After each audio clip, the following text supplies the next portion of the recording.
திருவண்ணாமலையில் இன்று மாலை நடைபெறுகிறது உழவர் பேரியக்க மாநில மாநாடு. லட்சக்கணக்கானோர் பங்கேற்பதற்கான ஏற்பாடுகள் தயார். விவசாயிகளின் பல்வேறு பிரச்சனைகளுக்கு தீர்வாக திருவண்ணாமலை மாநாடு அமையும் என பாமக தலைவர் அன்புமணி ராமதாஸ் உறுதி. உத்தரப்பிரதேசத்தில் அந்தியோதயா தொடர்வண்டியின் கதவுகள் திறக்கப்படாத கோபத்தில் சன்னல் கண்ணாடிகளை பயணிகள் உடைத்ததால் பரபரப்பு. சென்னையை விட்டு நகர்ந்து சென்றது காற்றழுத்த தாழ்வு மண்டலம். படிப்படியாக வலுவிழக்கும் என வானிலை ஆய்வு நடுவம் தகவல்.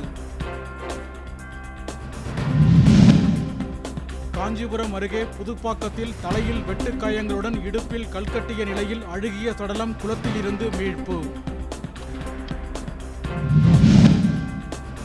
அறிவாளால் வெட்டி கொள்வதை தடுக்க முடியாது. குற்றவாளி கைது செய்யப்படுகிறாரா என பார்க்க வேண்டுமென அமைச்சர் ரகுபதி கருத்து.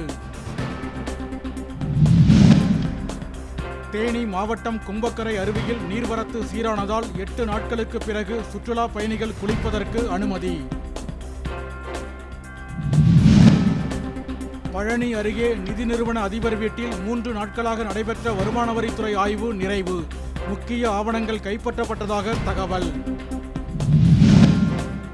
மும்பை பங்குச்சந்தையின் சென்செக்ஸ் 1100 புள்ளிகள் சரிந்ததால் முதலீட்டாளர்களுக்கு நேற்று ஒரே நாளில் சுமார் 9 லட்சம் கோடி ரூபாய் இழப்பு.